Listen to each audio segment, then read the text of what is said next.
Greetings out there in planet Earth. Just a simple word on Deuteronomy 6:5. Very simple line, isn't it? And thou shalt love the Lord thy God with all thine heart, and with all thy soul, and with all thy might.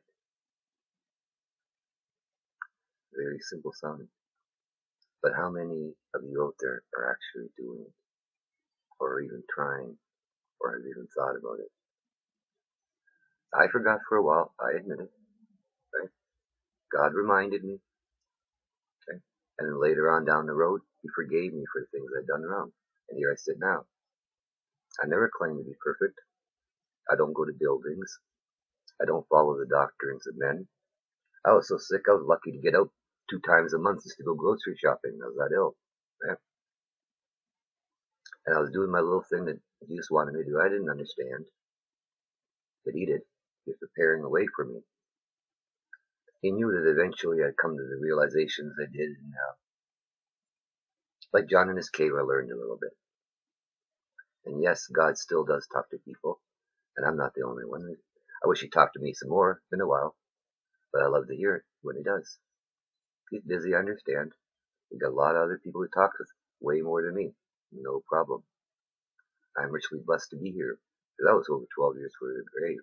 Right? I'm supposed to be pushing up daisies, but I'm not. Here I sit by love, mercy, and compassion.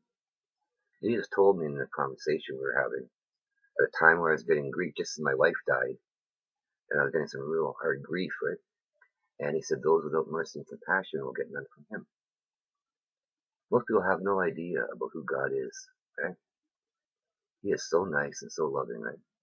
He really is. But let's face it, you can't have Cain and Abel in heaven, otherwise it wouldn't be heaven, right? Like any parent loving their distant children, wanting a relationship with them. Many of you know what I'm talking about. There are good kids and there are bad kids, and just the ones that just don't want to behave, right? And God's not going to force the good ones to put up with them. That wouldn't be fair. And God's all about fair. Many of you forget, sadly, that God knows the number of the hairs on your head, everything. Okay? He knows what's in everybody's hearts and minds. He really does. Right? And a lot of the people that you see as rebellious, Jesus said he sees them as scared, lost sheep on the mountainside and the storm is coming. Right? Think about that. So the people he sends to get these people, looking at these people, looking down at them, thinking they're rebellious and don't want to have anything to do with them, and they're the ones Jesus sent them for in the first place. Doesn't that make you want to weep? It does me. It's something so simple as loving God with your heart and your soul like you should. Most take it for granted and ignore.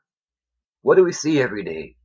People gossiping, pointing fingers, and it tells you, take the beam out of your own eye before you start pointing at the micro sliver in somebody else's. But few do that.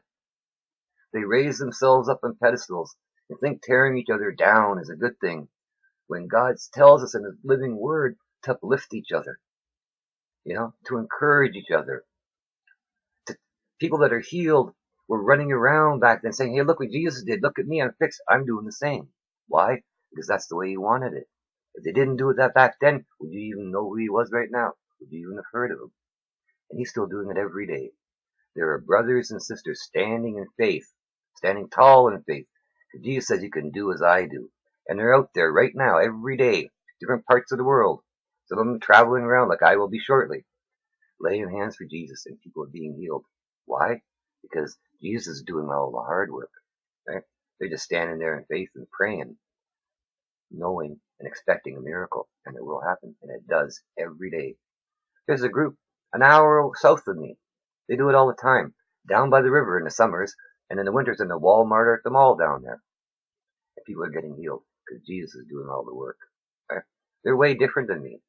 They're really nice people. I was in the guy's home, really nice house, the whole 9 yards, right? But they're different than me. But that's okay. Right? God made us different. We're not all supposed to be the same. We're not all supposed to fit in the one box. If he wanted clones, he would have made clones. But everybody's trying to shove everybody into a box, following doctrines of men and man-made religions. But God's not about that at all. God is about faith and a personal relationship with you. Okay? Like any loving parent wanting a relationship with a distant child. Everything you need to know is written right there. Okay? Everything. Jesus is not lying, right? And you actually look for him, he will meet you halfway, no problem. You're never alone. Most people forget that. You're never alone. You're always being watched. And not just Big Brother, way beyond Big Brother. Right? There are angels everywhere. Everything is recorded.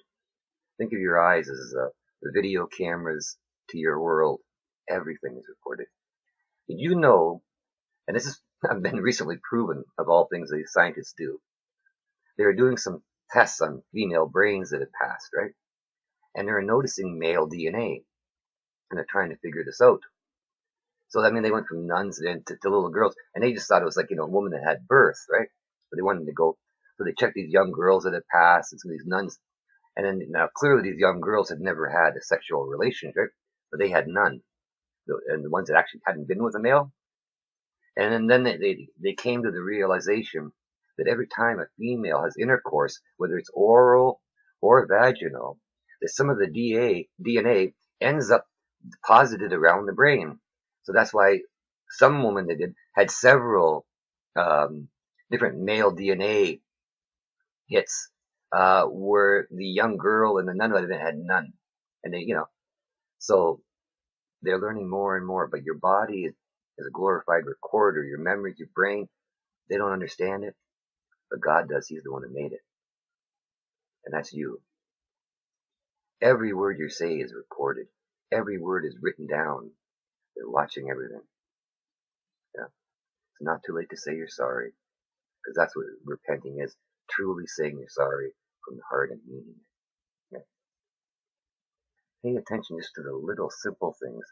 Contemplate it. You're not supposed to speed read it. It was not meant to be dry bones. Okay? And there's a beauty to it sung.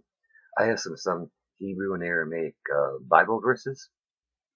Most beautiful. And you have to try and imagine being there with one of the multitude around Jesus as he was singing. I mean, wow. Because if we're lucky, Jesus will be singing at the wedding feast.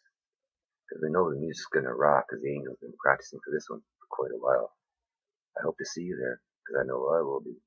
Bye-bye.